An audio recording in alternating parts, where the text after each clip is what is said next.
Bama is at Wisconsin Saturday. Look at those teams. Look at those southern teams going north in, well, late summer. But still, they're going north. We were looking at this game. I had this one circled. We actually had already booked. We were going to be there. We were credentialed for it. We had hotel. We had flight. And then we said, swerve. Because the closer you look at this game, the more I get concerned, especially having gone to 2 blowouts already, that there could be some pretty good margin gained by the favorite in this game as well. So let's see what it would take. Bama's favored by 15.5 right now at FanDuel. What would it take for Wisconsin? Well, it's very simple and it's very complex. Tyler Van Dyke, quarterback there at Wisconsin, simply has to have the game of his life. If he does that, we were talking about South Carolina a second ago. Bama fans will remember the Steven Garcia game from 2010 when they went over to South Carolina and they got their doors blown off as a favorite, as the number 1 team in the country. Well, if Tyler Van Dyke has that out-of-body experience and he just drops balls in buckets to his receivers all Saturday, I don't think Alshon Jeffrey's playing in Madison, but nevertheless, if he's able to do that, then they got an opportunity. See, everybody tees it up that way. Oh, this is a huge opportunity for Tyler Van Dyke. It's an opportunity for him to have a career-defining game. It's also an opportunity for total embarrassment. So that goes both ways.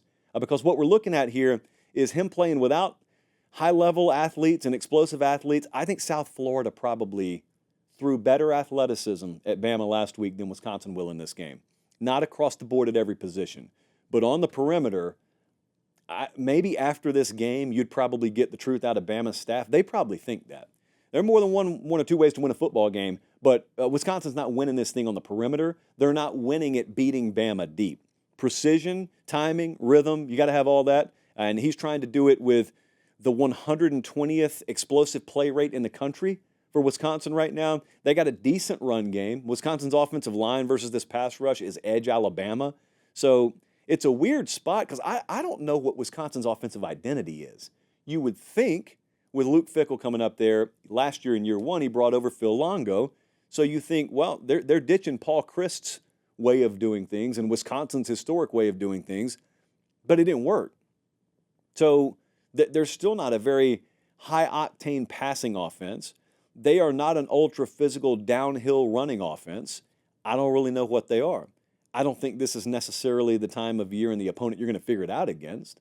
But if you do, it's a career definer for you. It feels like Alabama should be able to run the ball really effectively in this game. Wisconsin, against a G5 opponent and an FCS opponent, has given up 120 on the ground both weeks. They replaced a lot in their defensive front with Portal, and then they're starting some guys that are still fairly inexperienced. And this, I think, is where the loss of James Thompson on the defensive line really matters. And also, I think Bama lost a guy to targeting last week, and he'll sit out the first half. They lost Jake Chaney for the first half. That's Wisconsin's best linebacker. And so I just try and envision how games are going to start. And I think extra help in the box is going to be necessary to stop Bama's run. And unlike Wisconsin, Bama can absolutely beat you over the top. In fact, that is their passing game. Intermediate passing game, nowhere to be found. But they can dump it underneath, and they can burn you over the top. And they got the speed to take it to the house. It's highly likely, there's a high percentage chance that this takes on a Texas-Michigan feel, where it's a very defined way that the home team's got to win the game, but the road team takes the early lead and forces the road team or home team into a very uncomfortable position of trying to match scores, and they're not built to do it.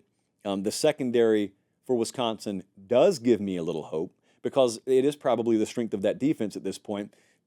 You never know what takeaways can do in a football game.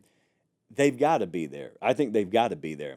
And also, while you're forcing them, you can't afford to give up any. And that was one of Tyler Van Dyke's biggest problems last year.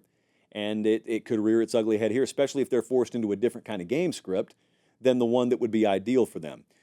So let's take a look at what the model thinks. I think you may be surprised. Bama minus 15.5 at FanDuel. Model disagrees. Model leans Wisconsin. It's got Bama minus 13.5. So it does not lean Wisconsin to win outright. But I disagree because I think the quarterback and both line of scrimmage edges are in Alabama's favor. And I think that they'll end up running the ball extremely effectively and that this is not in doubt in the fourth quarter. So I got Bama winning by more than 16, so I got them covering as well. I know that wasn't a very cheerful, rosy prediction for Wisconsin, but man, They got to show me an offensive identity. I don't know. You play these teams that are in the top 10 and you're trying to figure out who you are. That's not the week you're going to figure it out, is all I'm saying. And history is very much on my side with that. And exception to the rule happens. I don't know that it's going to happen here.